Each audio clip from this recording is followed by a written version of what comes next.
What's up, my comic comrades? I'm pretty excited about today's episode because we're talking about some of the most interesting superhero movies that almost happened, and there are quite a few to choose from. Enough to where we won't be able to mention them all, but we did do our best to gather the most outrageous and or notable close but no cigar comic book movies. Either way, this is gonna be fun and shocking at the same time because there are some doozies on this list. But before we dive in, you may have already noticed some insanely dope additions to the variant set right behind me, including this freaking ridiculously cool custom variant Mjolnir. This is one of one, people. But as if that wasn't cool enough, we also added the Sleeper Soldier programming journal from Captain America Winter Soldier and a replica of Cap's compass right over here. This is what you call leveling up. And now you're asking yourself, where do they get all these wonderful toys? Well, all these amazing additions to the variant gallery are thanks to our good friend and insanely talented artist and creator, Casey McBroom over at Shield Labs. This dude creates everything from incredible prop replicas to custom pieces for the comic book and geek community. I'm talking about several different 1/1 scale versions of Captain America's shield, 1/1 scale versions of Thor's hammer, Tony Stark's arc reactor, and a bunch more. Casey and Shield Labs have been a friend to the Variant Nation for a long time now, so if you've never checked out his work,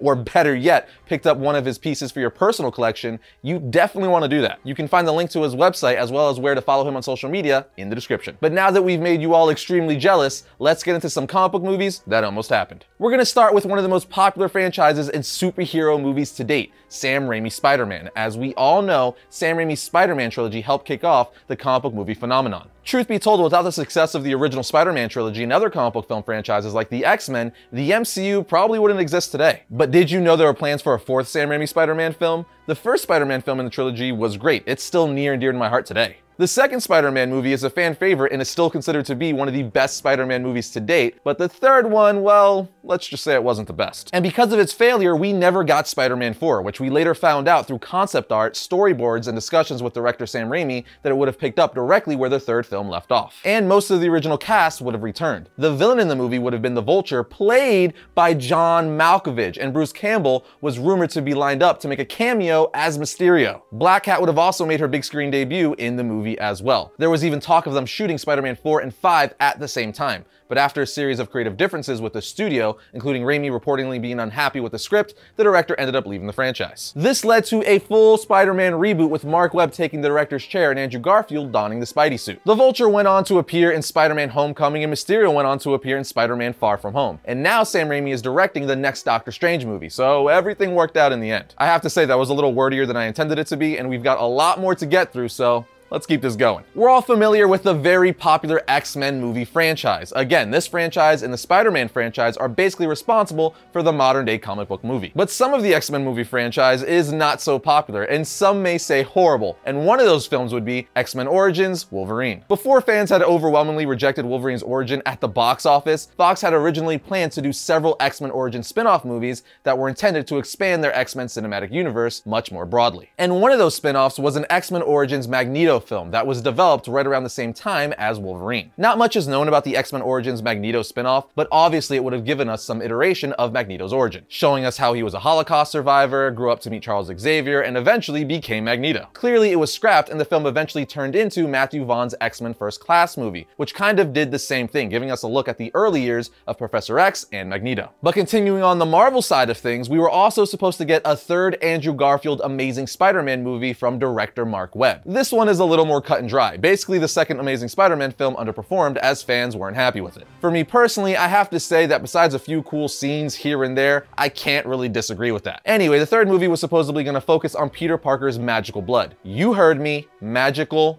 blood. Not genetically enhanced blood, magical blood. Whatever the heck that means. Also, Emma Stone's Gwen Stacy would have been brought back as a clone, meaning the movie could have played with elements of the extremely polarizing 90s Spider-Man story, The Clone Saga. Either way, it didn't happen, and we eventually got Tom Holland as Spider-Man. So no offense to anyone, but it definitely worked out for the best. Tom Holland's Spider-Man is easily my favorite live-action Spider-Man, and that's saying something as I hold Tobey Maguire's Spider-Man near and dear to my heart, as I said earlier. Next on our list is the Silver Sable and Black Cat movie. Now, at this point in time, the MCU was in full swing, but Sony still had the rights to Spider-Man and all related characters. So trying to create their own MCU magic, Sony started to build out their own cinematic superhero universe, or Spider-Verse more specifically, which more or less kind of kicked off the first Venom movie, with Venom 2 and the Morbius film up next. But somewhere in there, we were also supposed to get a Silver Sable and Black Cat team-up movie. The film was later given the axe, as it was decided each character would get their own individual movie, but who knows if or when that's ever gonna happen. The Sony Spider-Man stuff is really interesting because, as we know, back in 2019, Sony and Marvel were fighting over the film rights for Spider-Man, leaving Tom Holland's Spider-Man in limbo for a while, although they did eventually reach some sort of agreement allowing the MCU Spider-Man continuity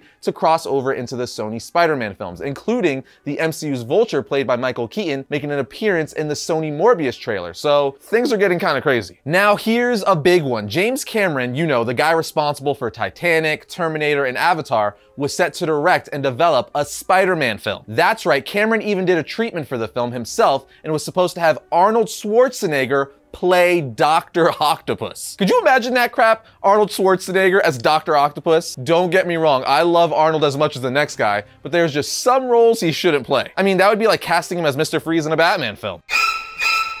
On the flip side of that, Cameron was set to get Oscar winner and easily one of the best actors in Hollywood, Leonardo DiCaprio, to play Spider-Man. Imagine Leonardo DiCaprio Spider-Man playing off of an Arnold Schwarzenegger Dr. Octopus. Oh man, I kinda wish that happened. That would have been a sight to behold. Now apparently everyone in Hollywood wanted to make a Spider-Man movie at one point or another, because next up, we have yet another Spider-Man movie that was trying to get off the ground. However, this one is the weirdest of them all, because in the late 1990s, Michael Jackson attempted to buy Marvel so he could play Spider-Man in a live-action film.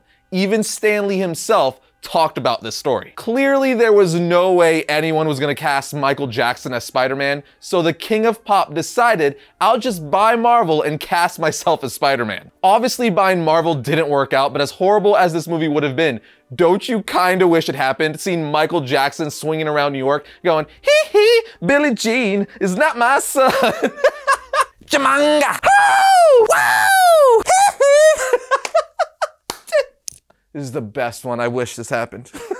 Moving along yet again, at one point we were also supposed to get an Inhumans movie as part of Marvel's Phase 3, but it was eventually scrapped for X, Y, and Z reasons, and then given a TV show instead, which was a massive failure. They were literally calling it the worst thing Marvel has ever done. Me personally, I think they should have delayed the movie instead of scrapping it and giving it a TV show. But hey, now the X-Men will eventually join the MCU, and that's all that really matters. Here's one more Marvel film that almost happened before we start talking about some DC films. Apparently, back in 1992, Wesley Snipes almost starred as Black Panther in a solo film. That's right, Blade was almost Black Panther. The project never got its feet off the ground, but it did have Wesley Snipes attached to play the King of Wakanda. All I have to say is I think things eventually worked out for the best, because the Black Panther movie we did end up getting with Chadwick Boseman was awesome. But now let's move on to the other big publisher in the comic book world, DC, because there are several films based off of DC characters that almost happened as well. Kicking it off is the most notable DC film that was almost made, and even got a documentary, and that would be Tim Burton's Superman Lives. After the success of Tim Burton's Batman films, he decided to take a shot at the other half of world's finest, Superman. As almost every comic book fan knows by now, this movie would have starred Nicolas Cage as Clark Kent / Superman. This film was a good way along too. I mean, there's a whole documentary on it and plenty of footage and pictures of Cage in the Superman costume. But even though Tim Burton was attached to direct the film and it already had moved well into pre-production, it was shut down for another Superman film that was greenlit in its place. What's funny is that Superman film was also canceled. If Nicolas Cage as Superman wasn't nightmare-inducing enough, the film was also supposed to merge Lex Luthor and Brainiac into one character. And to top it off, Nick Cage was somehow going to use his soul to enter Lois Lane's body. Why?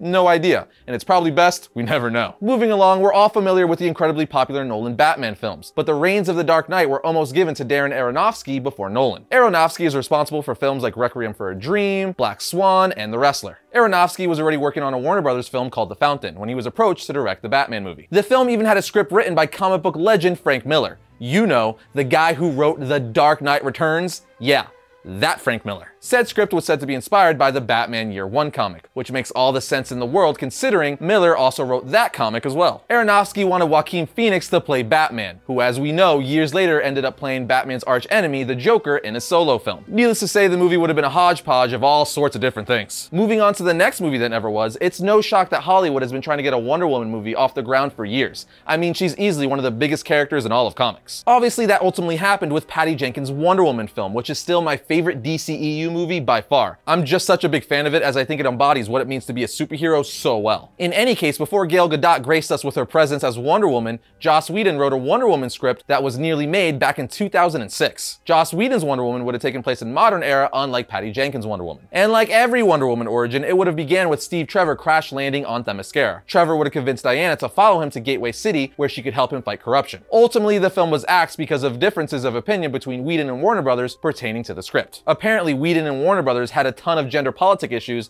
that they couldn't agree on. All I know is I personally think it was for the best, as the Wonder Woman movie we did get is one of my favorite comic book movies, period. Now here's a really crazy one. We're all familiar with the Wachowskis, right? If not, they're the creative team that brought us the Matrix franchise. In any case, due to the massive success of the Matrix, Warner Brothers approached the Wachowskis around the same time about a possible Plastic Man movie. The movie was set to have Keanu Reeves as Plastic Man. That's right, John Wick would have had stretchy limbs, and the film would have explained Plastic Man's powers as a scientific accident. Warner Brothers was even going to give the Wachowskis creative freedom to make their own original villains for the movie. But for reasons unknown, the film never saw the light of day. All we know is the Wachowskis and Keanu Reeves were attached to the film. Moving along, Ryan Reynolds, Green Lantern movie. Horrible. So horrible, even Deadpool knows how horrible it is. But did you know the movie was originally set to have a sequel? I can't imagine why that didn't happen. But staying on the topic of Green Lantern movies, back in 2004, Warner Brothers was thinking about giving the Green Lantern a big screen live-action comedic makeover. If that wasn't weird enough, Jack Black was set to play Hal Jordan. This movie would have been so bizarre. I love Jack Black, but I don't know why you would ever want to do a comedic take on such a cool character, especially for his first live-action debut. I mean, it would make sense to explore different takes on a character that already had countless movies, shows, video games, and so on, but that wasn't the case at the time for Green Lantern. To make Green Lantern's live-action debut a slapstick comedy on a character that has such a dope history and backstory would be insane. Now, moving from the Emerald Knight to the Scarlet Speedster, we almost got a Flash movie back in the early 2000s. David S. Goyer was set to write and direct a solo Flash movie. The movie was set to feature both Barry Allen and Wally West Flashes, and Ryan Reynolds was rumored to wear the Scarlet Spandex. Obviously, Reynolds went on to wear different Scarlet Spandex, but that's neither here nor there, and Goyer left the project in 2007 because of creative differences. The project got new writers and directors who also couldn't get the project off the ground. This is something that still hasn't happened over a decade later. Although we are promised to get a Flashpoint movie very soon, with Michael Keaton possibly reprising his role as Batman in said movie. Next up, we have Justice League Mortal. Though not the last comic book movie Hollywood tried to get off the ground but wasn't successful at, it's gonna be the last one we're gonna talk about today. This movie was gonna be directed by George Miller, the amazing director responsible for Mad Max Fury Road, as well as a plethora of other films. It all started around 2008 and 2009. Now, I know what some of you are thinking. Christopher Nolan's Batman films were already in full swing at this time, but this was before DC was trying to create their own cinematic universe. So the Justice League film was gonna have a very different Dark Knight. There's even been several costume tests that's leaked and made their way online. And I gotta say, the Justice League looked pretty comical for the most part. I mean, it looks like a bad Broadway show. Now, the pictures that leaked may have been early stage concept designs, but even with that considered, what we see is no bueno. Armie Hammer was set to play Batman, Common was set to play John Stewart Green Lantern, Adam Brody was gonna play The Flash, Hugh Byrne was gonna play Martian Manhunter, DJ Catrana was gonna play Superman, and Megan Gale was gonna play Wonder Woman. The villains of the movie were OMAC or Omax, along with Maxwell Lord and Ra's al Ghul. The movie never got off the ground because of the 2000s writer's strike, along with production costs being way too expensive. But hey, we got Joss Whedon's Justice League, so that's a win, right? In all seriousness though, we can only hope that the Snyder Cut can redeem that movie, so fingers crossed. But that brings our list of superhero movies that almost happened to a close. Are there any that you really wish actually happened? Let us know in the comment section below.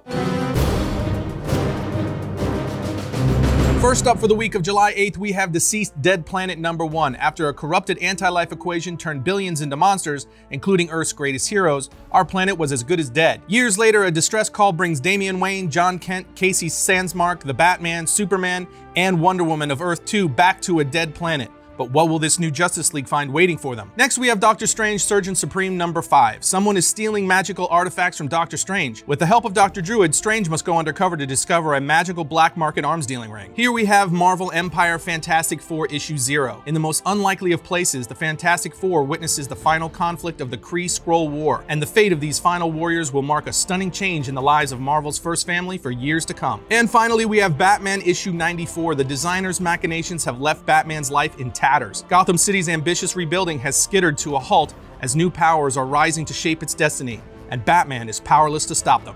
And just like that, that brings today's episode of Variant to a close. But if you like today's episode, be sure to check out this one right here. And if you like the channel, be sure to subscribe, like, and comment. It always helps us out. But I'll see you guys next time when I talk about all things comics.